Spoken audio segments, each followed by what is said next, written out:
Hi, my name's Ethan Lawrence. This is Jesse Leach from Killswitch Engage. Hi, I'm Scotty Wartooth. Hi, my name's Sean Smith. Hi, my name is Desha Kiva. This is Ryan McCombs from the band Soil. Ladies and gentlemen, my name is the Raging Cajun Lash LaRue. Hi, I'm Xander Berkeley, and I have a great honor and pleasure to be doing the Chronicles of Podcast with Tom and Jamie.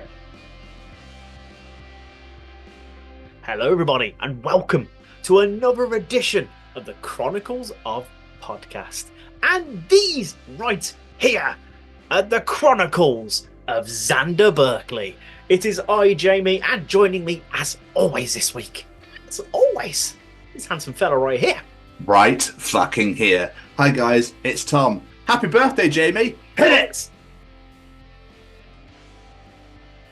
Ladies and gentlemen, this week we bring you an incredibly talented guest, a wonderful actor who has over 250 acting credits on IMDb.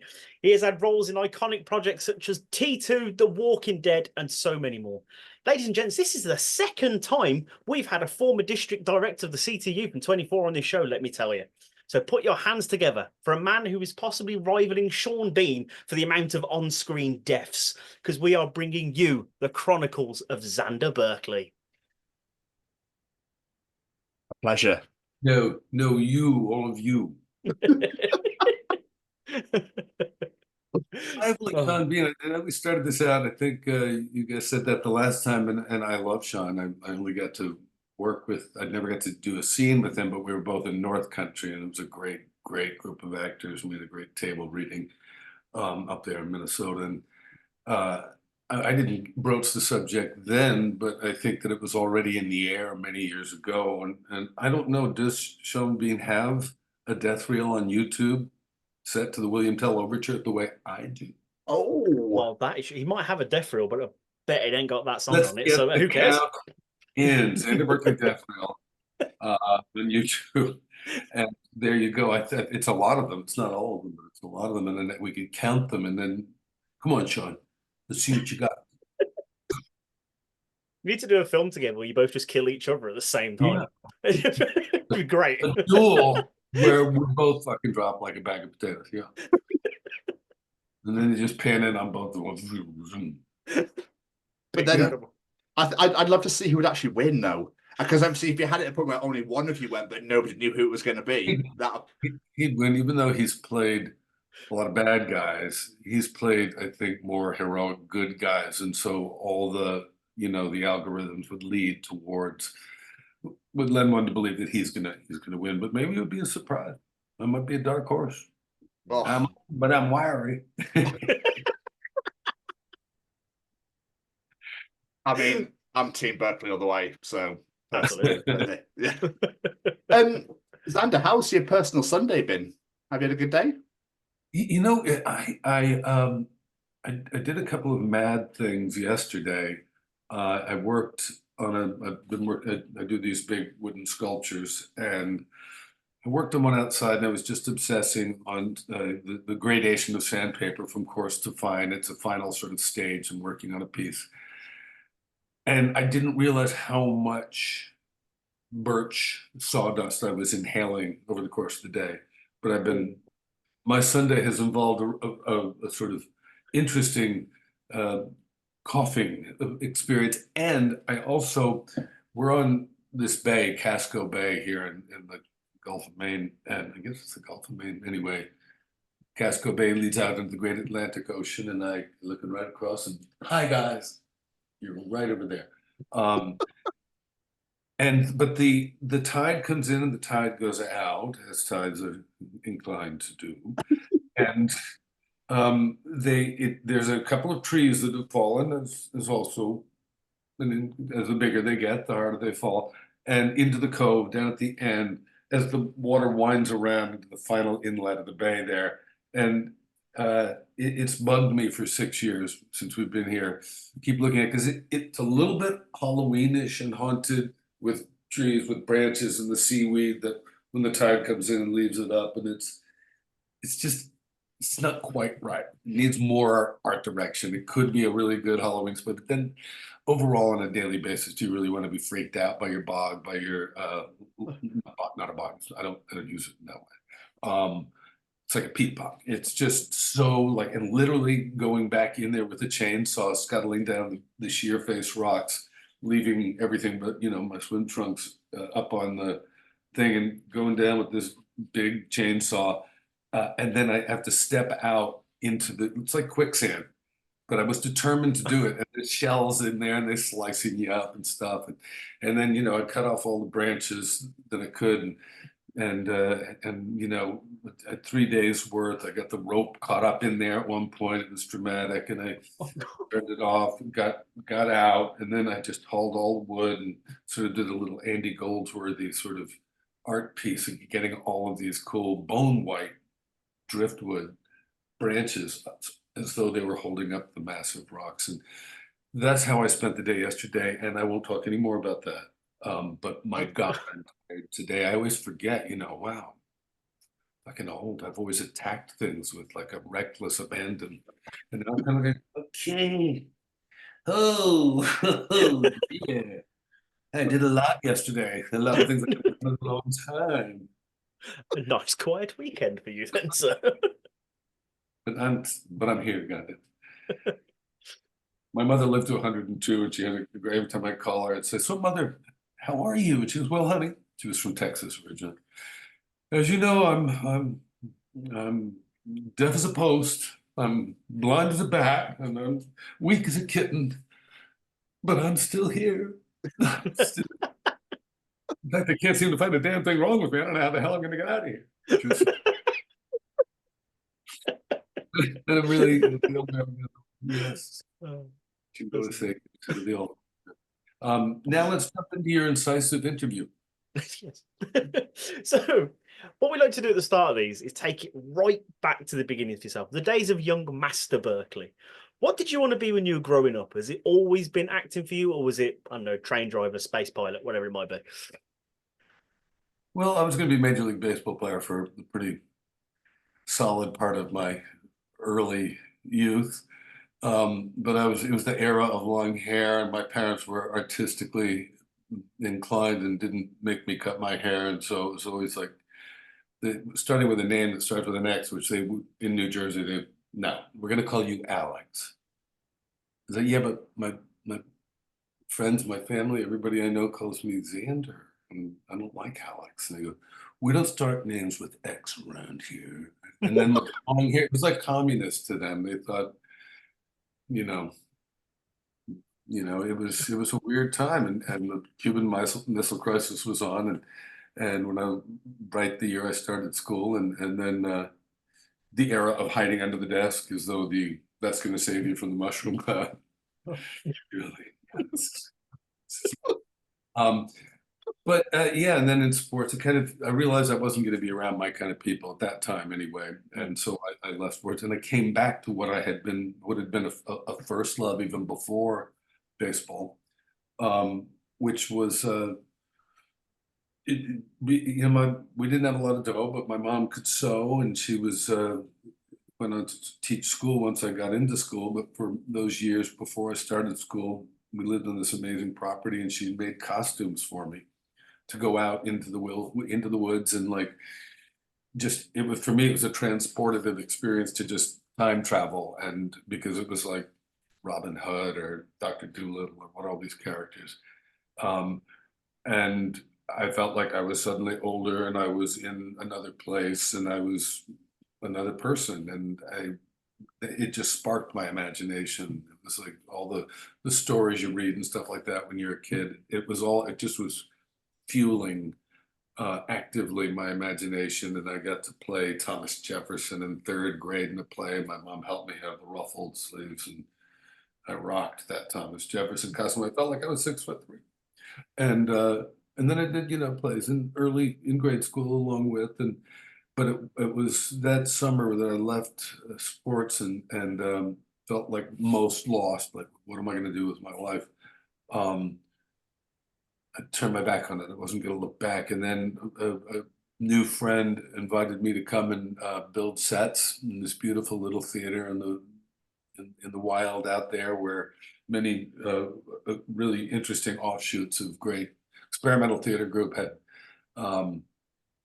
use that as their base. And I kind of got, kidnapped into the circus, and I joined up that troupe, and then I did school plays. But this troupe was really formative throughout high school for me, working on experimental theater and different plays, Lorca, really kind of great classics. And then I just started to pursue.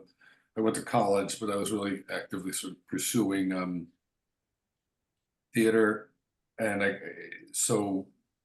went to school in Massachusetts at Hampshire College. It was a progressive brainchild of Smith, Mount Holyoke, UMass, and Amherst, which are these New England schools that were all within a very close radius of each other, and you could take a shuttle to anyone, and you could actually take classes or do plays at anyone. So I did for the first 2 years solidly, working with graduate programs and stuff. Some amazing directors were brought in. And my father saw me in a play, Twelfth Night. I played Malvolio at 18, and at Mount Holyoke, it's kind of rhyme. But they had an amazing stage with hydraulics and everything. And my parents came, and we had our first beer at the Lord Jeff together, and he just said to me, sort of sotto voce, this was not a guy that handed out compliments easily, so it was like life altering. When he said, I saw a presence that I could invest in. I heard a voice that I wanted to listen to. It was different than yours. It was a completely different character. It had comic timing, and I fully realized sort of, I just can't imagine what else you'd need to make a go at this, other than what I saw tonight. So if you want to stay here and get a degree, or if you want to go to London, or if you want to go to New York, I back you all the way. And that was just like, what? That's the only degree I ever needed right there. And I would credit that more than, plus when I was staging fights in the front yard with a best friend, like cork and ketchup, breakaway sticks, and on a curb, and making cars squeal to a stop. He was watching, and he's like, that's not a good idea. You don't want to do that again. Cars, accidents, and liability. But it wasn't bad. It was pretty good. And my next birthday, he gave me a serious professional makeup kit with Richard Corson's book on stage makeup. So awesome. He'd always given me art supplies. So this was like another dimension. He was an artist. He became head of the art department for a publishing company, but he was always an artist. And so like that was the beginning. And to me, finding a character, going in when I was doing a play, and finding the look of the character as much as the costume were like my origins of transformation, and believing that just whatever the Stanislavski imaginary, if I were that person, suddenly clicked into place for me. And the idea also from the theater of transformation and being a different character each time, more than trying to be recognizable or identifiable to an audience, which is sabotage for a typical career, that was a celebrity-oriented career in Hollywood. People don't do that because they want a known commodity, and they want to know, and so you're building a name and recognition. And I was always sabotaging that by just trying to change how I looked as much as I could, and so that the audience would believe that character was just part of that story, part of the fabric of that story. And that, to me, I sort of had a hunch that was going to build in a longevity and maintain an efficacy that would otherwise be lost if you just did a carbon copy of everything you did before each time out. To me, that shows how much you love acting and the performance and everything like that. It's not an ego thing of, I'm an actor. It's no, the story, the character, that's what matters. And I think that's what makes you stand out. That is absolutely incredible. Yeah, I've told aspects of that story, but thank you for indulging me in the whole cloth there. I love the fact you're saying how your dad was so encouraging as well, because you talk to different people who get into the world of the arts and they're like, no, go get a real job. So for your dad to turn around and go, no, you're good, go do this. God, I directed a play a long time ago, and this guy was so fucking funny, Jewish friend of mine, and he would always say, like with his parents, he was like, Paul, be a doctor, Paul. He's going, I want to be an actor, Mom. I want to be an actor. But then, like, more time would pass. He'd still be acting, doing plays. Paul, be a lawyer, Paul. And it's like, I don't want to be. I want to be an actor, Mom. And then finally, like, oh, for God's sakes, Paul, at least be a teacher. That always killed me. It's like the bottom line. And that's, the Jewish version, but you could do the Italian version. I know from my Italian, like, what are you talking about, you fucking actor? Get out of here, you fucking pussy. Get a real fucking job, like I did. There's so many of those guys out there. But my generation was raised by guys that, even if they were academics, they saw academia as a more legitimate and reliable existence.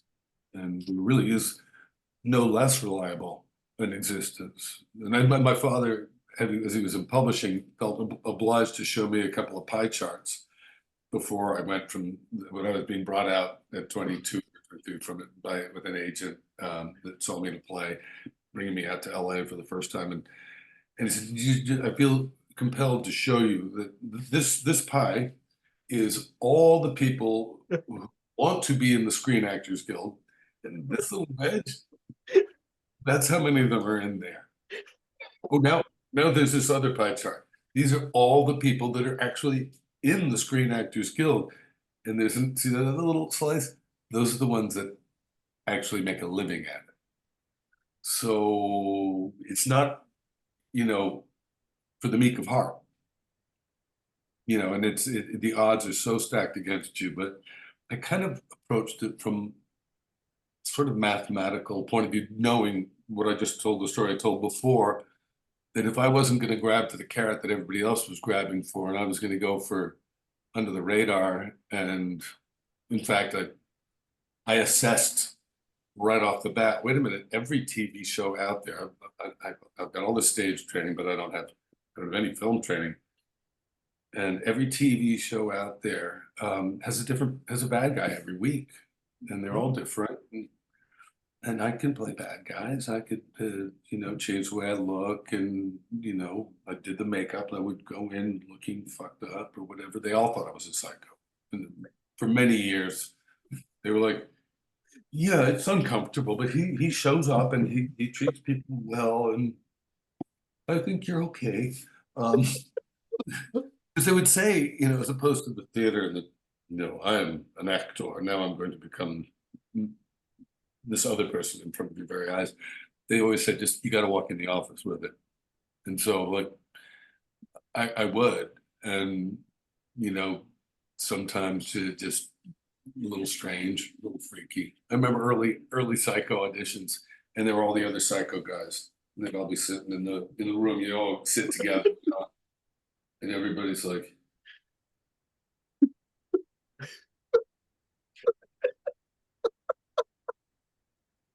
all trying to psych each other out. Like, I'm badder and more twisted than you. So I sort of saved it until I walked in the room, and then I would just sort of like be strange and just, would you want me to sit over here? Just sort of like be odd.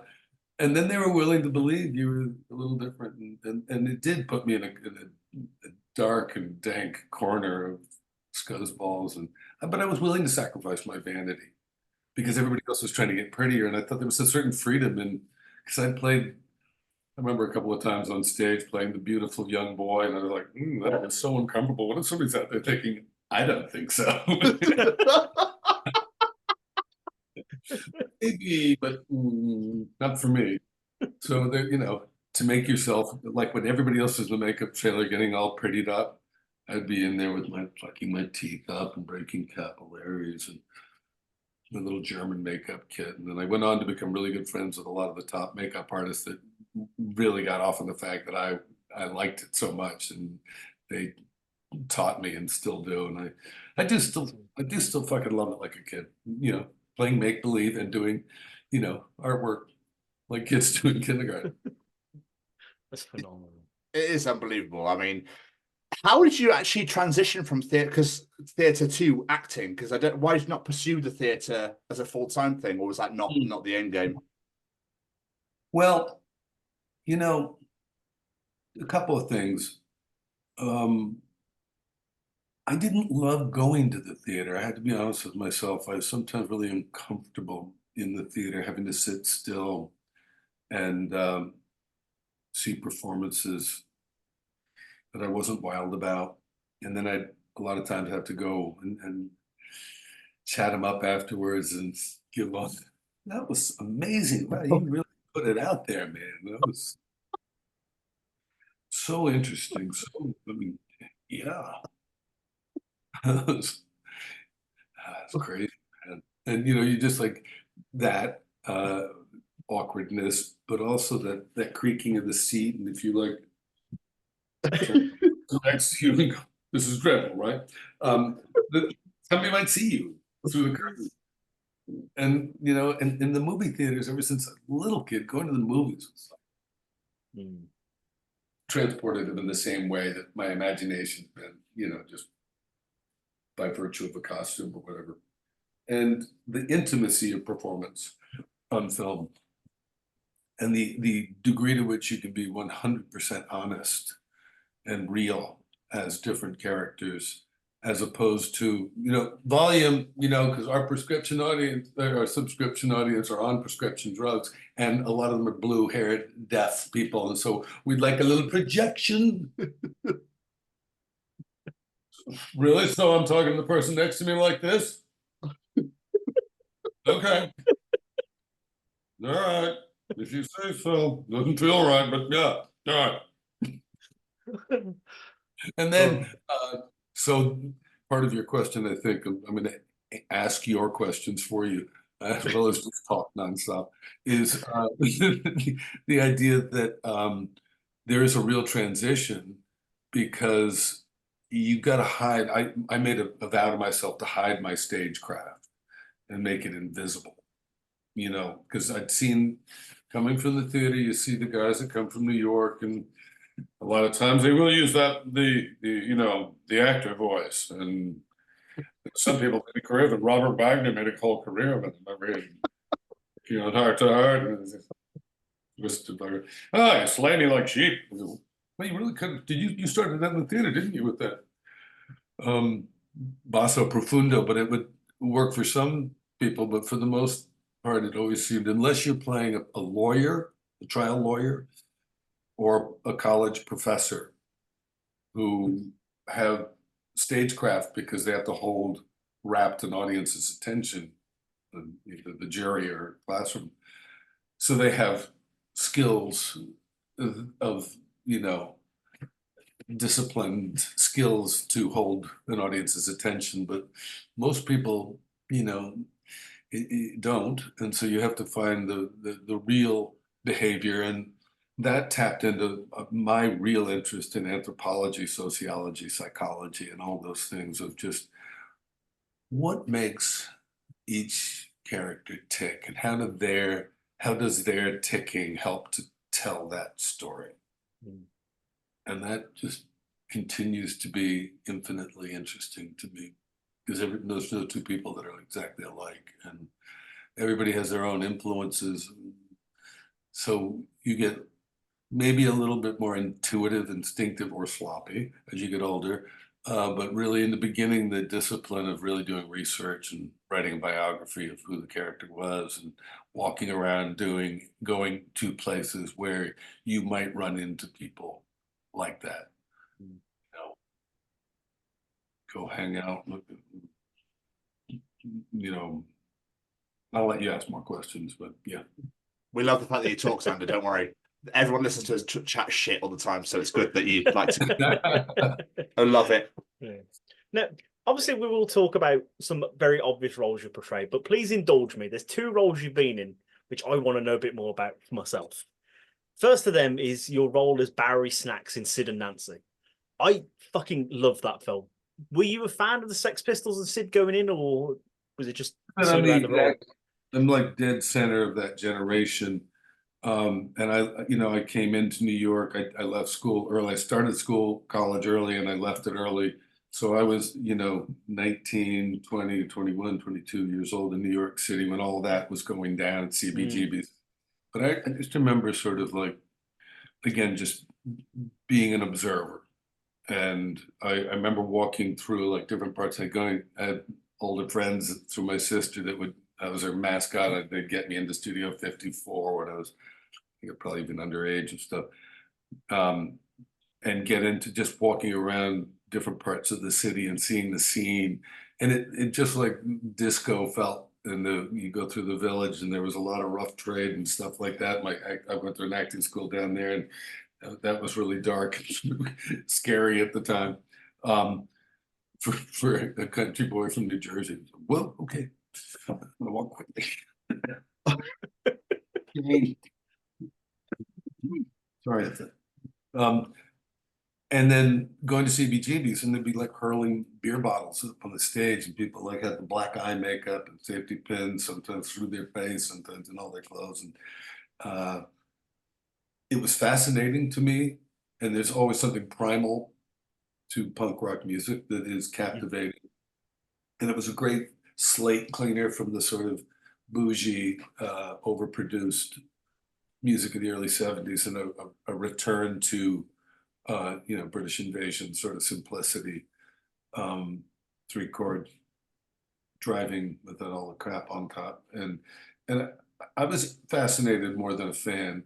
I got to work with Joe Strummer, who worked on the music for Sid and Nancy, and I loved the Clash. And I got to know Pogues, who also did music for Sid and Nancy, and I love the fucking Pogues. And so that's those variations on punk rock for me were Elvis Costello was also in that movie after Sid and Nancy, Straight to Hell. But I'll tell the Sid and Nancy story quickly first, because I'd gone to live in the UK and in France, and I started doing TV in California, and it was like, oh my God, this is not what I prepared myself to do. They were like coked up race car drivers that were directing TV episodes where you're playing a German terrorist, and they just want to see them. They're good. They're hired because they've got a yacht and they can flip cars 3 times, and they're giving you direction like, it says here you don't understand your girlfriend, the Middle Eastern terrorist that I was saying. Why don't you tilt your head and squint? And I said, because I'm a German terrorist. I don't think I do. That will sell it, I think. And he's like, yeah, just tilt your head and squint. Yeah, dogs do that when they don't understand. It's not going to happen. You're not be here. I know you can probably kill me, but so I kind of said, "Oh, I better back out of this for a while." And I went and I thought I was just going for a palate cleanser because I'd never been to Europe and I was always wanting to go. And everywhere I went, I got offered amazing places to stay just by circumstance, where I could squat or house sit and stuff for people. And it was going almost a year. And when I came back, it was a great opportunity because TV was really pretty terrible in the 80s. I had no idea those shows that I was going to learn how to act with film cameras would still be around to haunt me in 2024. The shame. But it was fun. Incredible Hulk, Heart to Heart, bad pop culture TV. A lot of the ones that are really terrible don't exist anymore. You can't find. But so it was a good opportunity to learn about cameras and get familiar with them. But I wanted to get away from crapola. And when I came back, I just decided to myself only do film acting. Just what it's like, and I got a smaller apartment because you start to get a little bit of money. You think, hey, this is nice.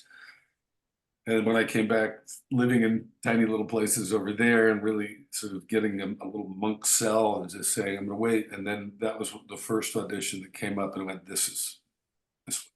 I'm going to go for this one, and I'm going to fucking get it. Because I lived in New York, and I knew those guys, urchins. I'd followed around Lower East Side and just sort of, been a voyeur, an observer of strange behavior in New York. And so I even had the friends that used to bring me to Studio 54. There were all these Italian guys that pulled arrows, and it's just like they did deal marijuana and I think later cocaine. And I would always wonder, why am I there before we're going out to? I thought we were going to Studio 54. Why are these people? Like major people would come in, like they sold pot to like rock stars and stuff. And so I was observing through Ernie Baldero, bless his soul, is long gone, just how he was like a court jester when they would come in. It's like, yo, yo, yo, yo, don't be so crazy. And you get down and he would like, do whatever it was. And like, just, he was like this social lubricant that got everybody comfortable. And I could never do cocaine. I was like, I always said, look, do I look like a guy who needs cocaine? Seriously, it will kill him. But I would observe these people doing just the whole thing. And so I used Ernie and his cousin Jackie in terms of the act, the behavior, the character. And I did do the makeup. I went into the audition. Vicki Thomas was casting director. We're still friends to this day. And back in 1984 or 5, so it was 84, you could get I got a bottle of beer and a pack of cigarettes in the little store across the street. I had the beer in a brown paper bag and a cigarette. I'd already done my makeup, like breaking capillaries I no longer have to break. Time has ravaged me, but clean. And so I took the cigarette with the smoke over my eyes and I sort of walked up into the audition. Yo, and I know you, and oh yes. She said, you can sit there. And then she had a resume picture of me. She says, you look so different from your resume picture.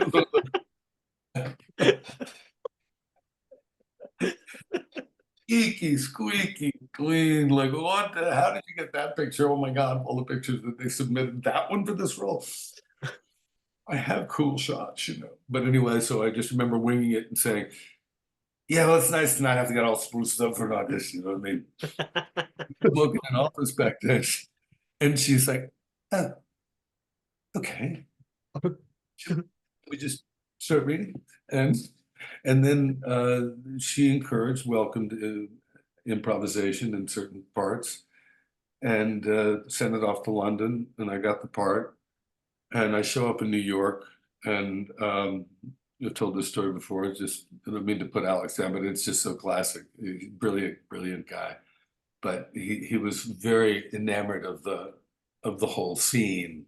And when I showed up as myself, clean of makeup, and the film of soot that I powdered to seal my makeup with egg whites in my hair and all the rest of it, when I went into the audition and the tape that he hired me from, he just sees me and goes, oh, you're so clean.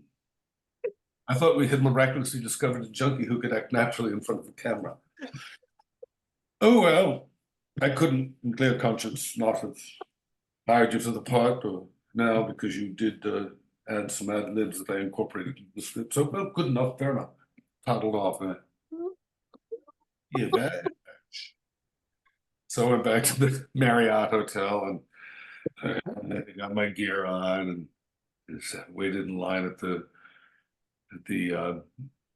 front desk. And I said, can you not let the maid clean my room for the next week? Because I kind of just doing a thing and I just kind of want to be left alone. Yeah, and I looked rough and filthy, and it's like, oh, this is a nice place. And I went to the set and I went to the hair and makeup trailer because it was really going, starting establishing the character and everything. And I said to these guys, I said, look, you can clean this all off if you want, but I just had to show you what got me the part and what was clearly a tremendous disappointment to the director yesterday when I didn't end up looking like this when we met.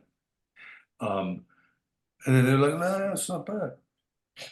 It's not bad. You know, we just did win the Academy Award for Greystoke last year, but it's not bad. We'll give you some tips. And so that began my education in film makeup. There are little certain adjustments, color-wise and tone-wise and other stuff, but I still do it to this day. I still fucking love it. And like I said, like Billy Corso has won Academy Awards, and William Corso, but he's one of my besties, and several others that are just the high-level makeup artists and FX people. I just that's the path. I probably, if I hadn't gotten consistent work as an actor, I would have done that because I love it. But yeah, that was Sid and Nancy, and the last shots. Well, just obviously working with Gary and Chloe. They had two very different approaches, and had sort of started to, and they had both started to with Alex. And what I'd learned from being around Ernie, he could just take all the tension out of a room just with his personality. And that wasn't necessarily entirely the part of that character that I played, because I was definitely more of an agitator, you know, but that was how I performed with them. Once I decided I'm going to stay in character all the time, I'm going to keep this look going to indulge the director's imagination. And they were kind of in their characters. They'd started out, they shot it in chronological sequence, so they had really dropped down into a pretty dark place, authentically. And, you know, I'd been reading Burroughs' book, Junkie, where he spells out that, and the way the scenes were written, the drug dealer, that Sid and Nancy were sort of bossing him around, and Burroughs spelled it flat out: nobody has control over their drug dealer. If they're a junkie, the drug dealer has control over that. And they were like, yes, that. And Alex says, all right, fair enough. So suppose we throw this out and just improvise, bearing in mind that we need these gear points to be hit in order to get to the conclusion, but what might you say otherwise? So we started to take the script that worked, and we just started to improvise. And those scenes were crafted that way. And the great luxury directors rarely take advantage of or go out of their way to make a part of the process is to have a chronological sequence, so that as you're building the characters, they can take on more nuance and more authenticity, and not be beholden to things that were conceived in a writer's mind before seeing the actors bring it to life. And our interactions together, it was just with Roger Deakins, to me, the greatest cinematographer up there in the big leagues. And he was shooting it. So to have him there on the ground, just doing the scene, and it was so great, like the way he framed the shot in one scene where he like cut my head off, and I'm just sort of mopping around to see if there's, you know, stuff on surfaces that I might want, and pushing them down so because they're already down. And yeah, everything about that was Alex. He's an amazing, brilliant guy, but he was like the young auteur. There's a quote of his: "I am the young auteur who can do no wrong." And hubris. I'm looking for the fall, buddy. Sometimes. So I am the ornament on top of the Christmas tree. I remember thinking, yeah, no, you're a talented guy. You're brilliant. There's no question about that. But ornament? Okay. I think the Christmas tree is waving. And so the last thing Alex said to me, and I say this with great love, you know, our birthdays are like a year, but a day apart. So it's like almost like family when I think about my relationship. I did 4 movies with him. And Gary never wanted to do another movie. No, that was it. That was it. But I wanted to do movies with both of them, and I wanted them to get along while we were doing this one. And that was something that was really kind of cool about that character, is that I could get that with everybody behind the scenes, because maybe I was able to access better marijuana in New York City than anybody else in the crew, and so I made that part of the character. It's like, filthy, illegal truths from the past coming. But so last shot of the movie for me, Alex leaned down and said, "Get your shot. We're going to Nicaragua." What? And I was like, "Ain't there a war going on there?" He said, "Precisely." Handle that. And Okay. he had written, he had already had written, and Rudy Wurlitz, who wrote it, one of the guys who wrote for Peck and Paw, brilliant writer. A film set in the 1850s, Ed Harrison starring in it, but it was about this guy, William Walker, who was a real character in history that went down to Nicaragua. And it was an echoing refrain of Yankee imperialism. He went down, and Alex is extremely political and a big anarchist, and wanted to support the Sandinistas, and he did. And sometime, I think pretty clearly to his own career's disadvantage, because, this is a great story, an English story, and I hope everybody knows I'm not talking shit about him, because Alec talks shit about everybody too. So fuck. We all love each other, I think, deep down. And to me, it's sad that he didn't keep making brilliant movies, but he did sabotage, I think. I remember when he called me to Santa Monica, he was back in town. He said, "Well, he's just staying in this funky, cool hotel out by the beach," and said, "Well, as you may have anticipated, we're having a bit of difficulty getting the visas in place, being a war going on and all. So idle hand to the devil's workshop. Zenith Pictures has, from the success of Sid and Nancy, given me $1 million to shoot a movie on the old Sergio Leone sets in Almeria, Spain. And all the musicians who provided music for the film Sid and Nancy would like to try their hand at acting. And they quite like your performance, and I think they'll be looking to you for some acting advice." And I was like, and then he said, "So Joe's going to do this?" And Pogues. And Elvis Costello, then for a little while, Declan McManus. I said, "Yeah, of course. I'm in." And then it was like Alex was just like house on fire, a madman over there in Almeria, and "Fuck it, it's a B movie, let's go." telling Pogues, who were laboring under the weight of sombreros, bless Shane still. We lost him only last year, and imagine he would last so long. Brilliant, genius, self-destructive Pogue that he was. And he and Spider were like tilting into these huge sombreros, and every time they do their little laugh, and then they would just fall out of frame this way. No, squint like Clint Eastwood, and then exit forward past camera, not falling out. And it was crazy. It was crazy, mad experience that I wouldn't change a minute of for anything. But there were times that I felt like, especially when we were in Nicaragua when the war was going on, and he started to, just, there was a little too much. There was a perfect script that needed to be shot as it was, and I think that hurt its impact on some level, although it did make it in the Criterion Collection. So who am I to judge? And I, got to hang out in Nicaragua with Joe Strummer for months.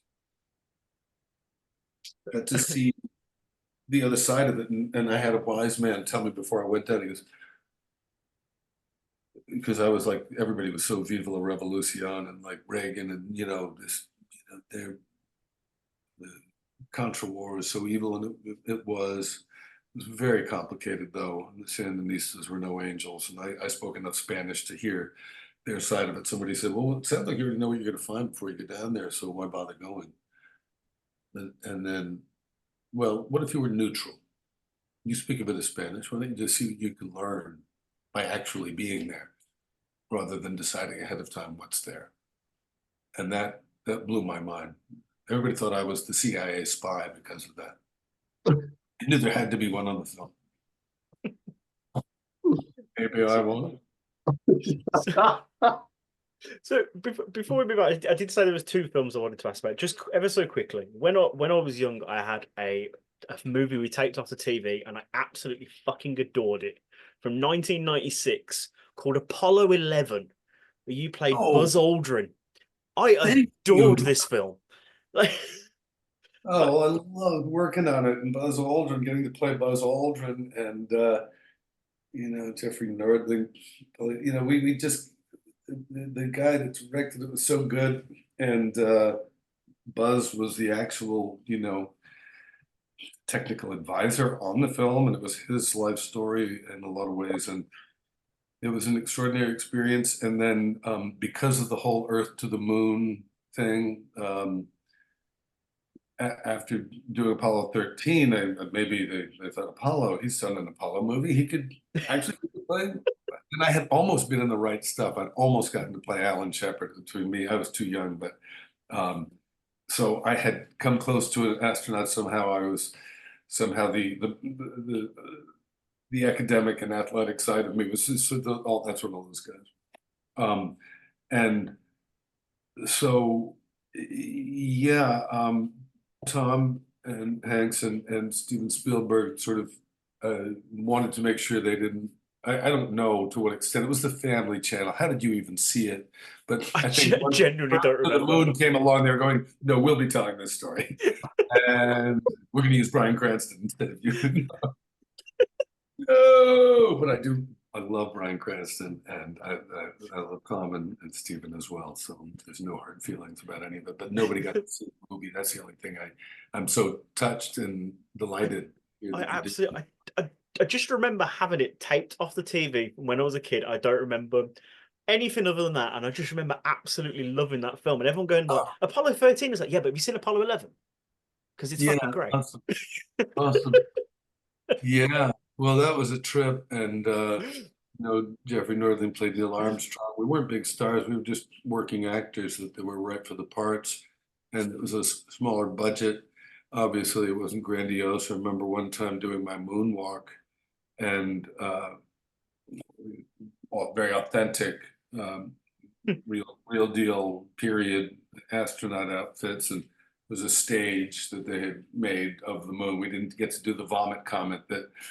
Bill Paxton was a good friend of mine, always told me the gory details of, that's what they called it when they did for Apollo 13, when they're up, and the weightlessness was created by just going up above into space far enough to lose gravity, and then they'd shoot for those sequences, and invariably, even though they're all drugged up on Dramamine,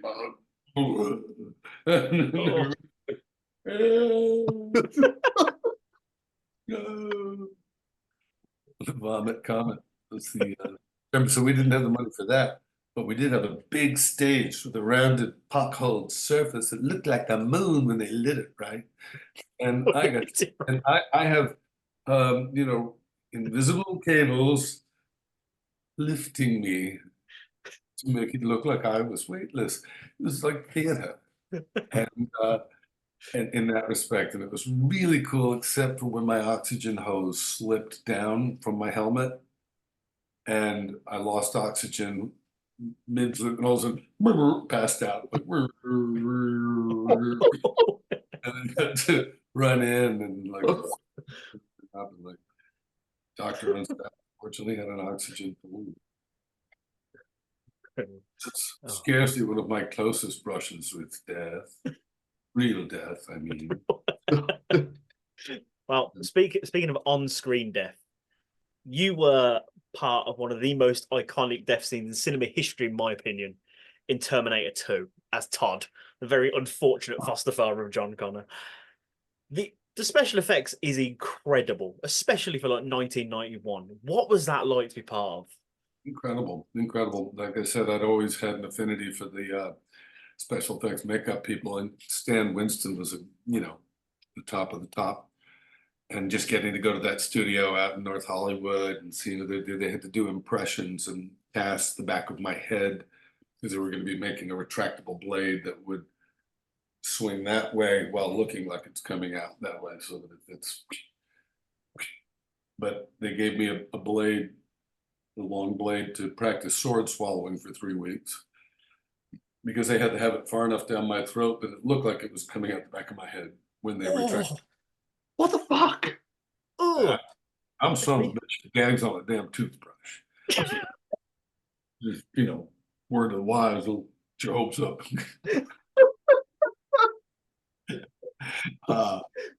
Yeah, so that was rough. And then Stan, brilliant man that he was, had left one calculation out. They had done the whole thing as though I were standing on a plane with the kitchen cabinet, forgetting that I had to do a backbend over the kitchen counter that precedes the kitchen cabinet. So I had, in order to be pinned to the cabinet, I had to do a backbend, and it looked physically impossible. Like right at the beginning, and Cameron turned to Stan and went, "Thanks, Dan. There goes $250,000. That way." And I watched his world crush. And I said, "Hey, Jim, I mean, I can try it. I can try it. It's not gonna be pretty." And then they, like, because they had in the original one, they had a tube of milk and a tube of blood that went down the back side of the blade that split at the back so that it wouldn't come out pink, so that it would be blood and milk. As I'm, pinned against the cover for just a minute before slopping down to the ground. And that was so gross, and people got so grossed out that they said, "Well, we're going to get rid of those tubes." And thank you. After the first one, and I didn't have to gag on that again. But yeah, it was a combination of plastic, real tricks and CGI at its inception. They basically had dots of actual things that they could use as their points of reference to then flow in between. And Jeanette, who's going to be at the Manchester Comic-Con, along with our child Edward Furlong, John and Janelle and Todd are going to get back together for the first time in a very long time. Awesome. That's amazing. Yeah, it's going to be awesome. I'm excited as hell. Because you work together on something. I think we all knew that this is, as long as we live, this thing was going to be around and be a part of film history. There was so much intelligence and coolness going on at that time with Jim, well, his brain.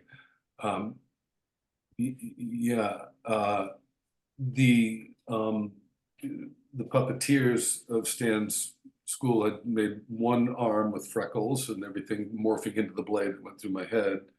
That behind Jeanette, an under frame, these guys were holding these poles that would pull it out, and her arm was outside of her dress, and so it's of her, like, just her blouse, and the puppet arm is going through the arm sleeve.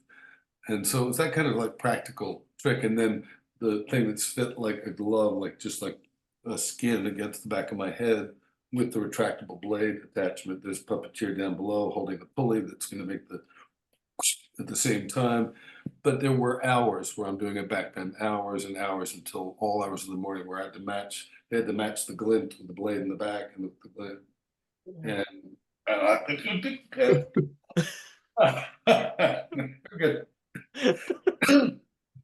getting close, Tim. We have to photograph the whole room so we can put that reflection onto it. Nobody can move. You cannot move. And when they take the blade out, I fall on the ground. He goes, "If you move this much while you're like, if you move this much, you'll fuck the whole thing up." Got my pressure. Okay, gotcha. So it's frozen. And literally, there was 4 o'clock in the morning. It was winter in LA, and it does get cold at night there, especially when the sliding glass door in this real house with real kitchen cabinets you can't get out of the way. You have to do a backbend over and slump down now. The cables for the camera and the sound and everything are are holding the sliding glass doors that are right next to the cabinet where I've fallen. And icy winds coming in, and Jim personally keeps swirling and adding more blood and milk in a swirl in the little puddle next to me because it kept being absorbed into my jeans. Crying my ass with all this milk and blood. That was a strange experience for me. I'll tell you what, that's not a typical day for me. I remember Jim sent me a bottle of Cristal champagne. My girlfriend and I went out to a fancy restaurant and had somewhere down the line, and that was just, to me, that was enough that he acknowledged what torture I put myself through. That's awesome. He amazed how much people don't make those gestures. And so it's nice when they do. I have a great deal of respect for Jen for this, especially that period of his work. So I want to move on to my favorite TV show that has ever existed in the history of ever, which is 24. So obviously, And I introduced you to Sarah before she Yeah. screamed out of the room. yes. Uh-huh. So this TV show is so iconic for me in the sense that my whole family, I've got quite a big family, we'd all get together on a Sunday night on BBC Two in Britain at 9 p.m. To sit and watch. And obviously you played George Mason for the first two series. Like, how was that sold to you? Because obviously that's become an iconic TV show now. I mean, they're even talking about making a movie. I just saw that recently in the past couple of days. So yeah, like obviously you met Sarah. How did you get involved? Like, can we talk all about 24 now? Absolutely. I mean, I think, when I said ideally it would be fun to talk about things that I think people would care about at the Comic-Con. I think T2 is definitely in there, and 24, I understand, is part of their promotion, because it did affect a certain zeitgeist in Great Britain. It was Sarah and I were invited to come and present at the British Comedy Awards during that, because they could fly us like a tour. We were each other's other, so it was a good economic move on their part. One hotel room, Yeah. And so we loved it. We went to London, Paris, and Japan.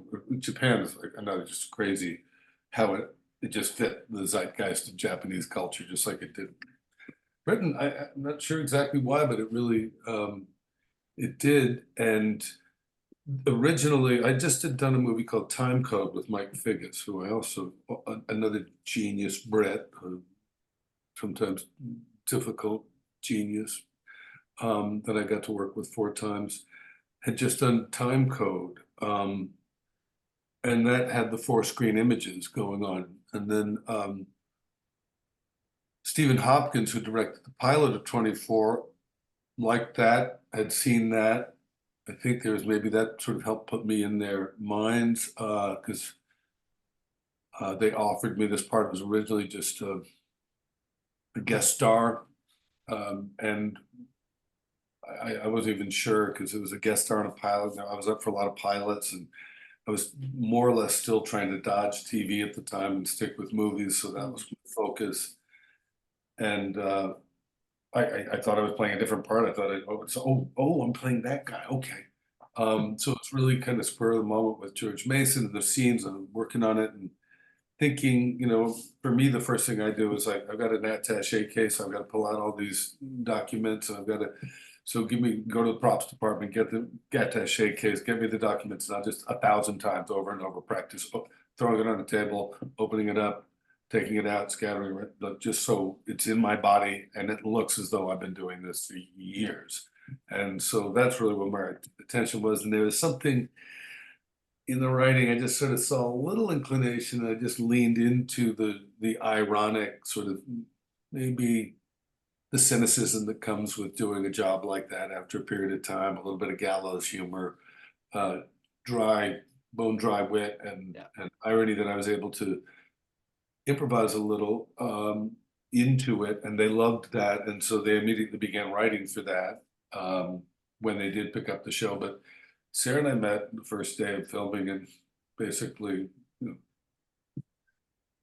we hit it off, and here we are, 23 years later, with 2 little 24 spin-offs, 14 and 17 years old here and there.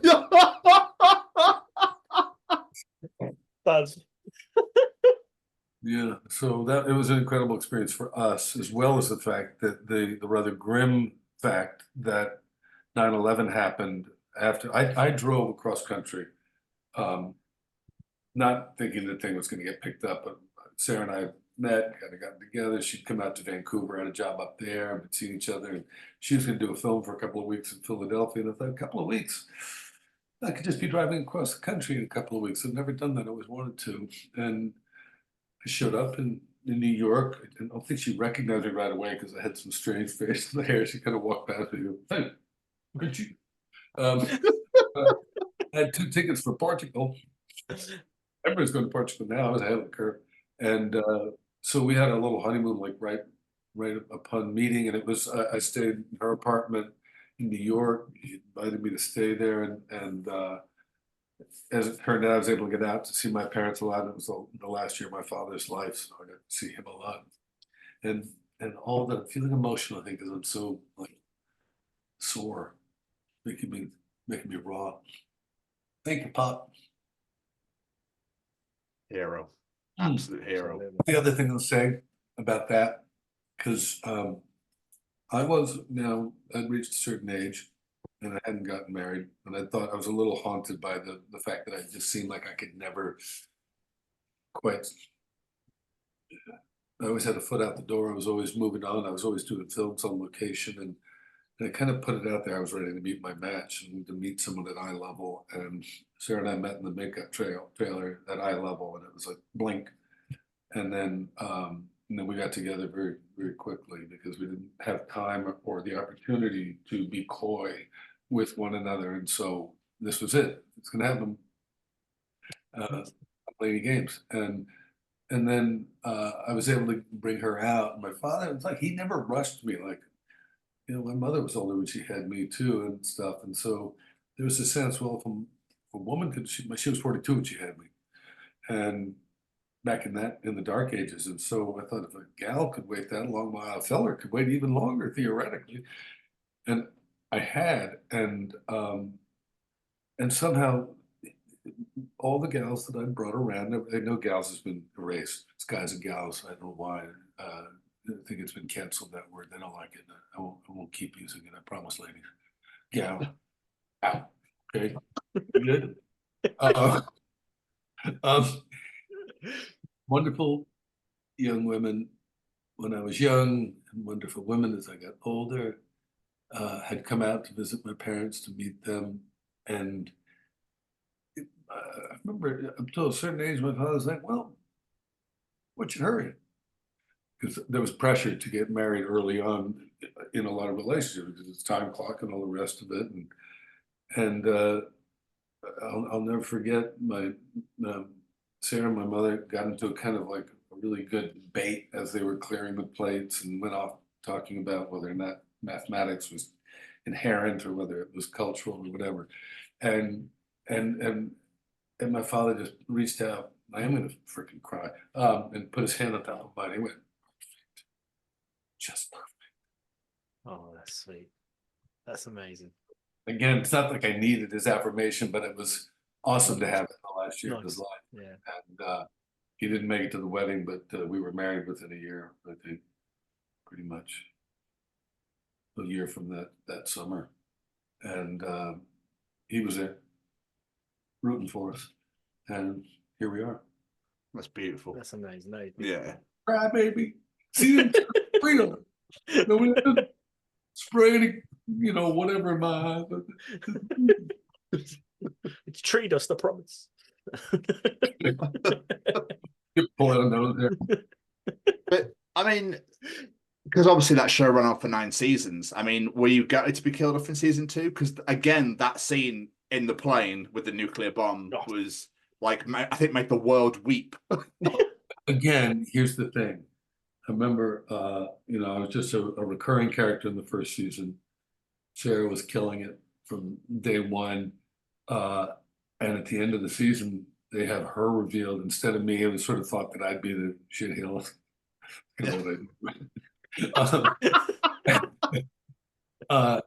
And then they made it her, which is a great twist. And I started to say 9/11 happened, they had to do a lot of thinking on their feet because it was just freaky parallels what actually happened in terms of terrorism and at that time counterterrorism. And so we got the liberty of really getting to rework things, and sometimes they had to change things so quickly they didn't have the time to finesse the dialogue. And so a lot of that we were allowed to massage into place on the day, and part of added to its vitality. An incredible Rodney Chambers, the cinematographer, that set up the cameras in such amazing ways. One way back there, the zooming in, where the Guy and John, these two, the handheld camera. John pulled focus for Guy, his massive guy I'd worked with before, And you know, he could anticipate in these amazing scenes. He knew before, you know, who was going to have a response and it was just we were like all like a brain together in that thing. And it was the popularity of it it was something new that you had to be in, that it was real time. And the nature of syndication, which is where shows make their real money because they're not having to pay for the production anymore, but they're getting their advertising revenue. So shows were all based on like, how's that going to play in reruns, and people wouldn't be able to see it in chronological sequence. So there was a great, we didn't think it was even going to get picked up, but when it did, it was just like, and then 9/11 and just like group hive brain. And then you know, when Sarah ended up being the mole and when the summer came, we didn't know what was going to happen if the show, I think, had been picked up. And I remember Joel Surnow, the creator of the show, called me.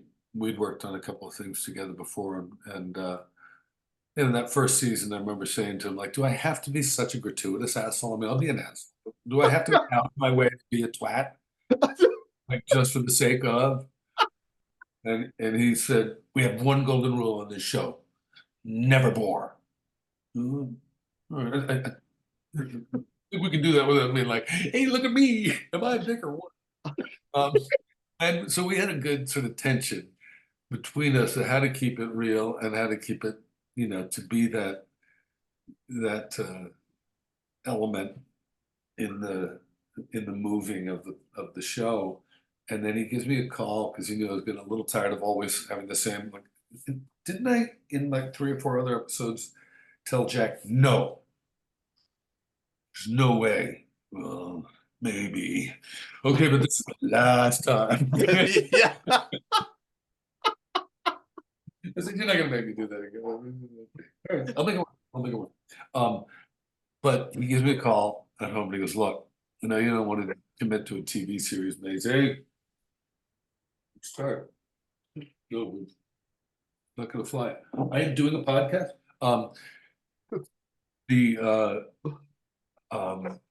Okay, come on in. Come in through this window. Stop barking. The neighbors don't like it anyway. What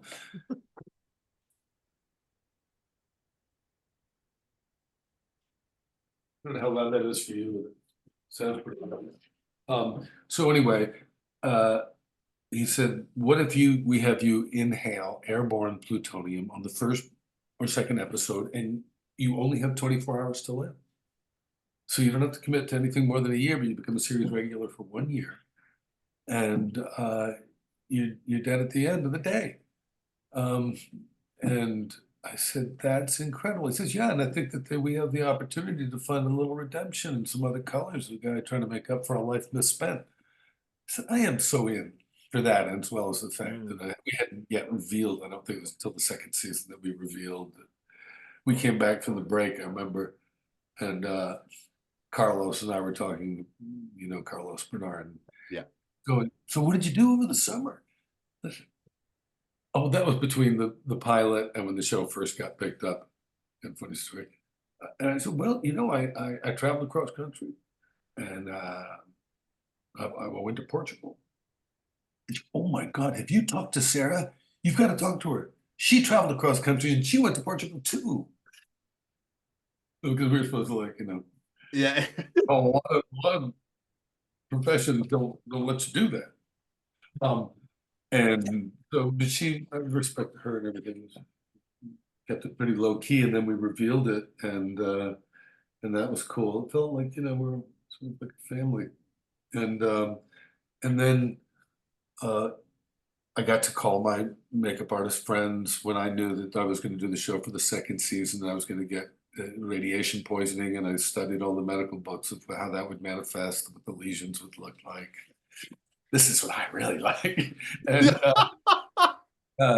And I try to pace it because I had these incredible graphic images that said, how far are we going to go? And like, at what point does the ear start to fall off? And I thought I'd go and check in, and Howard Gordon was in the front office. And I said, Howard, do we know exactly when, like, I meet my maker in this? Like, what episode? We were around episode 13 at the time. And he goes, I, I think that's a Joel question. And that was Howard didn't have that nervous energy about him at all. He's just so awesome and cool. And I sort of totter in, and Joel's leaning back in his chair with his arm behind his head. And he goes, 15, but you're going to love it. Episode 15, this is 13. I'm like, 2 more. I thought I had 24 hours to live. I thought you didn't want to do TV. We were just like fucking with each other. And he said, look, the bomb is killing us. It's just killing us. And so it's 2 birds, 1 stone. And it's going to be freaking awesome. And Bob and I have written what I think is one of the best episodes of television. And I said, oh, okay, well, we'll take a look. And Ian McNeice is an actor. I'm trying to think. Ian Taunton, I guess, is the director's name that did that episode. And all the directors they had on that show were so great. Oh my God. And it was just great storytelling. And I feel obviously cosmically moved by it, having met my wife, and my kids wouldn't be here without it. But just because of the nature of that show and how groundbreaking it was and cool it was to be a part of. No, absolutely. I think it pioneered for all how TV works this day and age today, personally. But staying in that theme, I think the other thing that everybody would love to talk about and would love to know about for the Manchester Comic Con is The Walking Dead. Yeah. It does tend to come up. It does come up in conversation. Yeah, I bet it does. Funny that. And obviously your role as Gregory, the original runner of Hilltop. And we obviously met your maker again in quite a brutal way, might I add. The hanging thing was a lure from the start, because I heard about it from the graphic novel that's how the guy would meet us. And I thought that's going to be good on the death reel.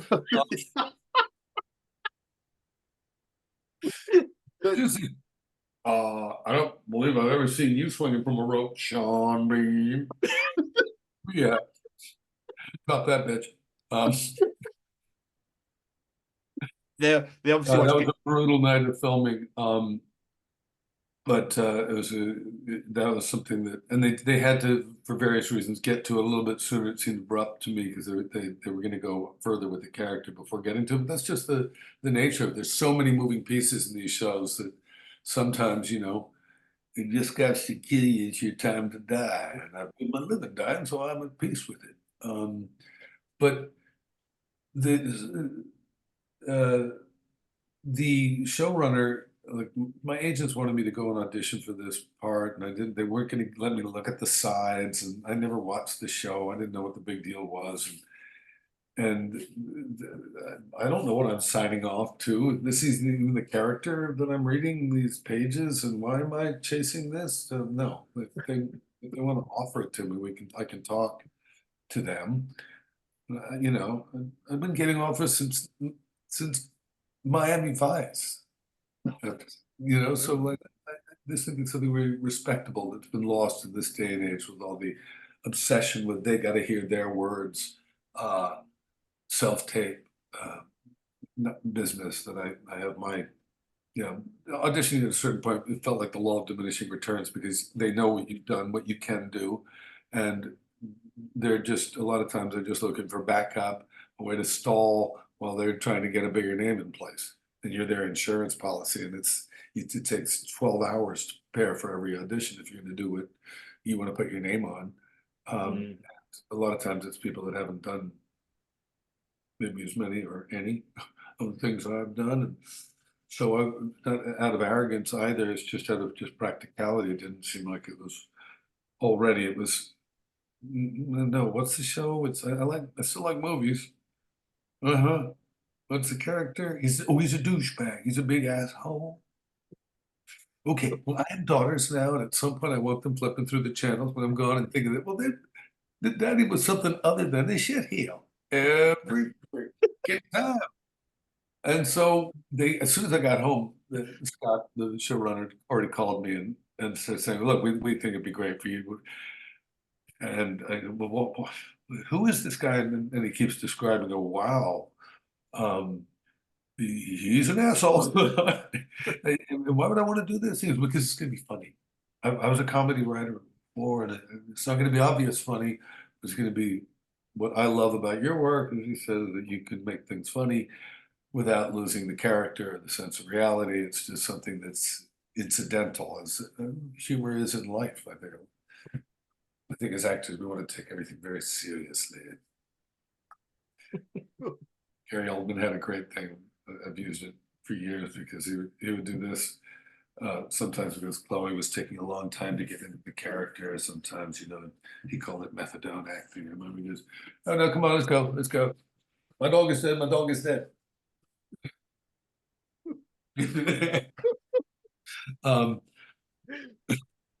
I prescribed to something in the middle of this too, but I appreciate Paul.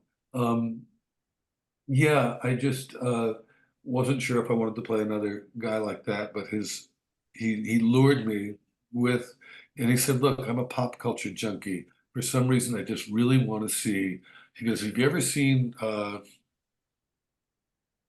Stephen Ogg's show, where he played Trevor, Grand Theft Auto?" Yes. And so that was part of his pitch. He goes, "Is this guy Stephen Ogg? And I just have an obsessive pop culture bug in my brain. I want to see George Mason from 24 facing off with Trevor from Grand Theft Auto." And Sarah just entered frame like a ghost. She did, yeah. I've seen her a couple times. She turns up, smiles, and then walks off again. It's great. Going on, I never. The boys are having fun. I'll leave them. Yeah. I'm just gonna wrap it up with it. Oh, you're wrapping it? Okay, it's dinner's I've ready. been talking glowingly about your dog. Oh, well, go on then. The dinner's ready when you're ready. Brilliant. Did I mention? Oh, it is, thanks. I'll be there.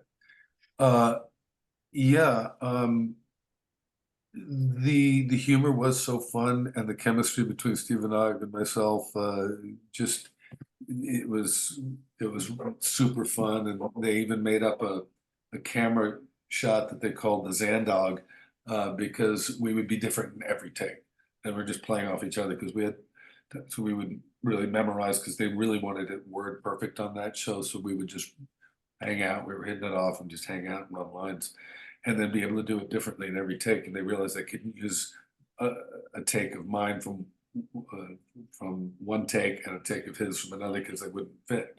So they would have the two long angle lenses going at the same time.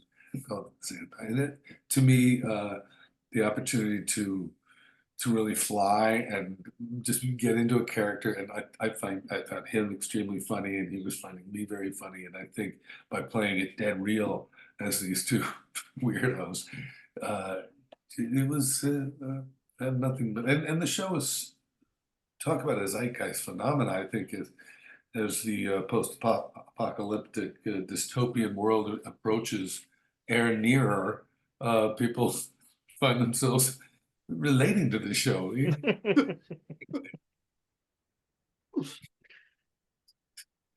Was there ever a moment when you were like, "Zombies"? Oh wait, hang on a minute. This is not real. Which? The Walking Dead, like, obviously because it's a post-apocalyptic thing. So like, I know there'd be like a split moment where people would be walking in, you'd be like, "Oh fuck! Oh no, wait, it's not real." Because I was the kid that was like, my father give me this insane makeup kit from when I was 11. I was always making wounds and things that I terrified my mother with, and so I was always. And Greg was known as a great special effects makeup guy, and he was one of the executive producers on it. And so I knew his work, and I was just, as soon as I was there, I was in the trailer seeing what they were doing, how they were applying it. So not so much, but as Gregory, I was terrified. Yes, you were. Absolutely. He didn't have those skills. I mean, that's the thing. You can be a bad guy, but the audiences on a certain level will. I remember there was like an old, when I was first starting out, you'd come across these actors that had been in a lot of cowboy movies, and they'd say things like, "Never let them make you beg for your life. Kill your career." And then the scene with Gregory, they'd be, no. They'd done enough at that point. I go, well, I'm good. But yeah, I've got 5 movies coming out, so it hasn't killed the career. Definitely not. And our moving to Maine had a lot to do with not wanting to be held on location. Like I did this show Salem and Shreveport, and the same thing with The Walking Dead, where they'd say, well, we might need you for B camera. We want to just keep you around. And so you're missing important chunks of their childhood. And I just couldn't abide that. I just wanted to be here. So we've been working arduously to bring competitive tax incentives for the state of Maine, for film to Maine. And there's a nice groundswell in that direction. We've done several movies here that people find out we're here and we end up playing their parents or whatever. But been in support of these films and these film festivals here in Maine. And I got a couple of cool things coming out. We'll talk about that maybe down the line. Sounds good. We'll stay with the pop culture highlights for now. And Absolutely. Before we do start wrapping this up, there is one little thing I wanted to ask about, because probably should have mentioned this at the start because it's early in your career. Did I see you were in the music video for I'd Lie For You and That's the Truth by Meatloaf? Or was that the internet spreading rumors? Meatloaf was a very, just a wonderful guy, and he was very generous, and they gave him a budget to make these things. And so Brett Cullen and him were really good friends. Brett and I had done a politics. We'd known each other forever. We were similar on the west side and me on the east side. We would throw events and invite each other to each other's cool gatherings. And Meatloaf and I had done The Gun and Bedouin's Handbag together and totally hit it off. And so he said, Brett, what about Xander? Can he play the German guy? Yeah, play some Germans. And World War II, evil, yeah. Xander, that's him. He's evil. About that. And so, yeah, we just had a blast doing it. And there was a terrible accident on the thing. That's the only thing it took that made it rough. But otherwise, it was one of those. I did a Steve Earle video once, and I did a few things just where you get to work with friends behind the scenes and sort of do a little cameo. People recognize you. If they don't, you get to hang out with. I've always sort of hang out with musicians and painters and writers more than I do actors, so that's been my thing. Incredible. Mr. Stevens, any more questions for our incredible guest? Xander, before we let you go out of here, I mean, when you first started this journey of acting, theatre, doing makeup and that sort of thing, did you ever think that this is where you would be today? But then our beginnings never know our ends, do they? T.S. Eliot. Somehow, sort of hippie-ish that this concept is. I was very drawn to Zen Buddhism when I was in high school, and accepting that life is not but constant change and contradiction, and that the more you try to pin it down, the more you're going to escape or miss the essence of life, which is flow. And I didn't feel particularly constrained by. I just felt like I was going to do okay. I always had jobs, baled hay when I was young, and I didn't mind hard work. I loved hard work, so whatever I had to do to get there, and I really enjoyed the sort of figuring out how to get in, how to sneak in through the back window and pry that door open and get over here and do things that other people weren't doing. And I think as well, watching in the early 60s, all these incredible movies were made. My father couldn't get into the city to see them because we were living in the country in New Jersey. And then in the 70s on PBS, they were playing in rerun, and always late at night on Channel 13 PBS. And just my mother was like, oh my God, I can't start a movie. She'd go upstairs and I'd hear her going up. And I kind of creeped in. And I got like a cinema, like it was all Kurosawa, Truffaut, Bergman, Fellini, and then we would watch Bogart movies and stuff. And a lot of great actors that would have an ensemble of actors. That was something that, I think we're all trying to we got cool fathers. We want to be impressed with this. And so that the idea of as I had done on stage and in repertory theater, convincingly transformed from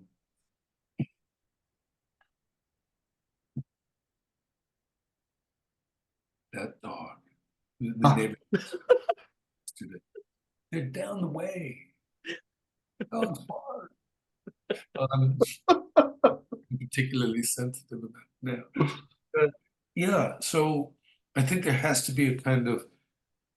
I remember when I would go to auditions early on, I had like a thing that just how to offset the stink of the animal stink of desperation. Because if you're really considering how unlikely it is you're going to get any work, not to mention job after job, that it'll get in your head. And so I would practice this thing that I called calculated nonchalance, not to be arrogant or above it or uninterested, but just that, you know, they've got a problem to solve here. They need to find somebody to do this, and let's make life easy. Let's do it. So just sort of seeing people in the room as equals and collaborators, being open and really listening. Whatever you might have 3 or 4 or 5 rabbits you're ready to pull out of that hat. And if you really present in the moment and you really listen to what they're looking for from the character, and then you have a moment to discuss it. That's always my favorite. Like a lot of things that just got offered. A lot of British directors would do that.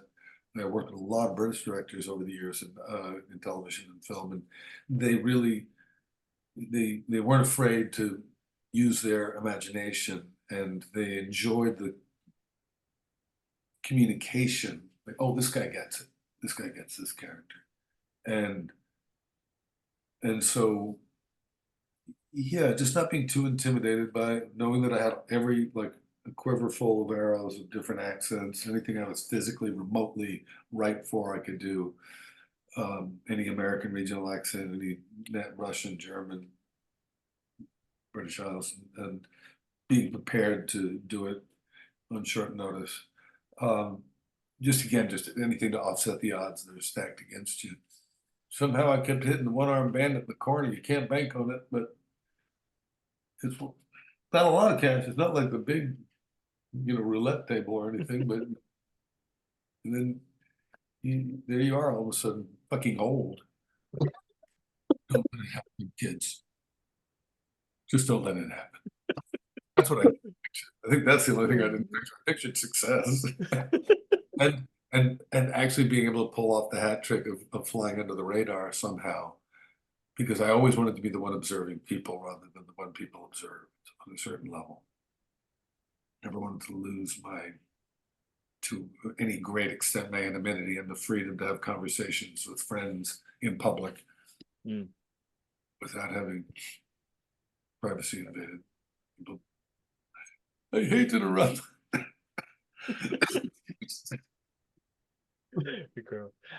Go white people. Nobody knows who the fuck you are. Xander,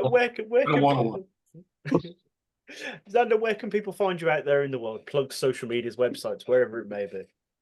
Xander Original on Instagram, and I resented when they changed Twitter to X, because that's my initial. I feel strongly about that. And there's a lot of toxic stuff going on there, so I just sort of segued into Threads, which is a little soft.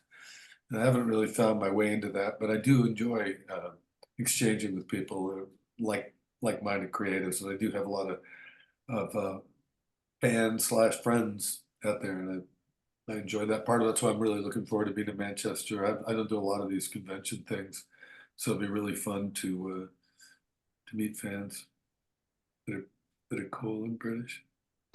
In America, then I got a little scared off of some of the people. Not you. None of you are watching this. It's going to be an absolute pleasure to have you over here, Xander. Absolutely. I can't wait. I'm really looking forward to it. And a friend of mine from that era when I was traveling that year in 1983 all over England, friend's going to pick me up, and we're going to make our way to other friends in different places we're going to stay, so that have a little bit of a trip after the con and see a lot of friends. Looking forward to it. Yeah, sounds amazing. Yeah. Can't wait. Well, we'll see you guys one of these days. Absolutely. Absolutely. Xander, thank you so much for taking the time out. It means the absolute world. It really does. Yeah, well, really a pleasure. And I'm glad we didn't have any technical glitches. No. No, it's absolutely beautiful. Xander, my friend, thank you so much for taking the time to join us this evening. It's been graciously appreciated. Have an amazing time over here. Enjoy Manchester and seeing all your friends and whatnot. And hopefully we'll catch up soon. And enjoy your dinner. Pleasure. Take care, you guys. Good luck with everything. Thanks, Xander. Thank you so much.